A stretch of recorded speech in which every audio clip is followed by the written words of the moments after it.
Chapitre 5. Déceler les signes avant-coureurs chez soi et chez les autres.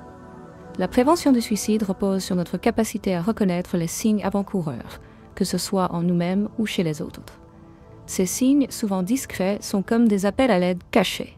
Apprendre à les identifier est crucial. Cela permet d'intervenir avant que la situation ne devienne irréversible. Ce chapitre vous guide pour repérer ces signes, comprendre ce qu'ils signifient et réagir de la bonne manière pour offrir du soutien. Repérer les signes chez soi. Il peut être difficile d'identifier les signes avant-coureurs en soi, car nous avons tendance à minimiser notre propre souffrance.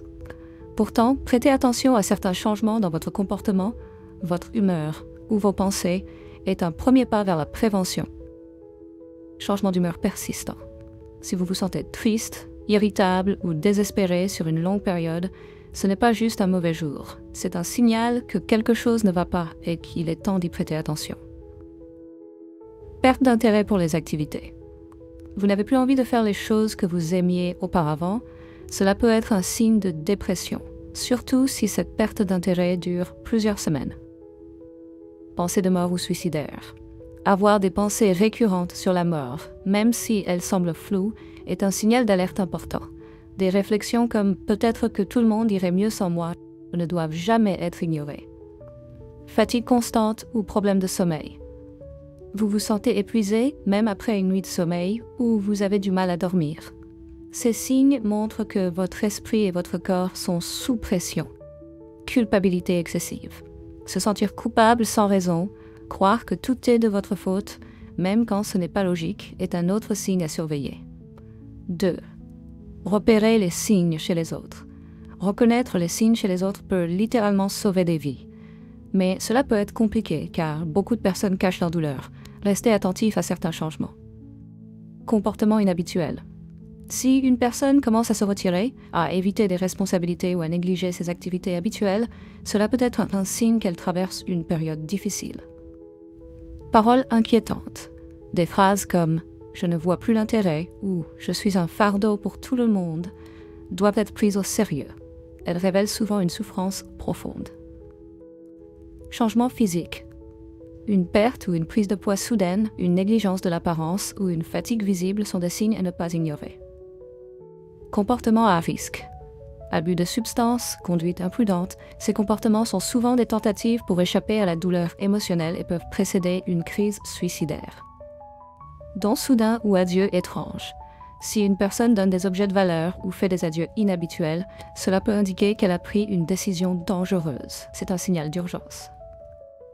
3. Différence dans les signes. Les signes avant-coureurs peuvent varier selon l'âge, le genre ou la personnalité de la personne. Savoir reconnaître ces différences est crucial pour ne pas passer à côté d'indices importants. Adolescents. Les jeunes peuvent manifester leur détresse par des changements de comportement, comme des crises de colère, une chute des notes ou des problèmes de discipline. Ils ont aussi du mal à exprimer leurs émotions, donc ces signes sont particulièrement importants à surveiller. Femmes. Les femmes ont souvent tendance à exprimer leur détresse par des signes plus internalisés, comme la fatigue, la tristesse ou des sentiments de culpabilité. Elles peuvent être plus enclines à parler de leurs émotions, mais cela ne veut pas dire que leurs signaux sont plus faciles à détecter. Hommes. Chez les hommes, la détresse peut se manifester par de l'irritabilité, de la colère ou des comportements à risque. Comme ils expriment moins souvent leur tristesse, ces signes peuvent être plus difficiles à repérer. Personnes âgées. Chez les personnes âgées, la souffrance peut se traduire par un retrait social ou des commentaires sur la mort, comme « je ne veux plus être un fardeau ». Ces phrases sont souvent des signaux d'alerte importants. 4. Que faire quand vous voyez ces signes? Si vous repérez ces signes chez vous ou chez quelqu'un d'autre, il est essentiel d'agir rapidement et de manière appropriée. Voici ce que vous pouvez faire. Entamez une conversation. Parlez à la personne avec bienveillance. Dites-lui « Comment te sens-tu vraiment » ou « J'ai remarqué que tu traverses une période difficile. Veux-tu en parler ?» Créez un espace de sécurité où elle se sentira écoutée sans jugement. Ne minimisez pas ses émotions.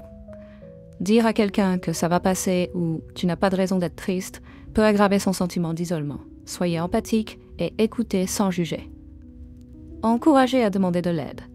Si les signes sont présents, encouragez la personne à consulter un professionnel. Offrez lui-même de l'accompagner si nécessaire, car ce premier pas peut être difficile à franchir seul. Outils pratiques. Créer un plan de crise. Si vous ou quelqu'un d'autre avez des pensées suicidaires, un plan de crise peut être un outil précieux.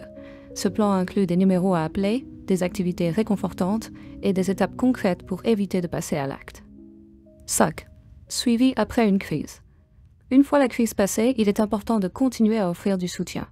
Beaucoup de personnes pensent que le danger est écarté après la crise, mais sans suivi, le risque de récidive est élevé. Maintenez le contact, proposez des rencontres régulières ou des appels pour voir comment la personne se sent. Cela aide à éviter l'isolement et montre que vous êtes là sur le long terme. Rappelez l'importance du traitement, que ce soit par la thérapie, la médication ou d'autres formes de soutien. Rappelez que le traitement est un processus continu pour améliorer la santé mentale. 6. Conclusion. Reconnaître les signes pour sauver des vies. Savoir repérer les signes avant-coureurs, que ce soit chez vous ou chez les autres, est un moyen puissant de prévenir le suicide. Cela demande de l'empathie, de l'attention et le courage d'agir, même dans des situations délicates.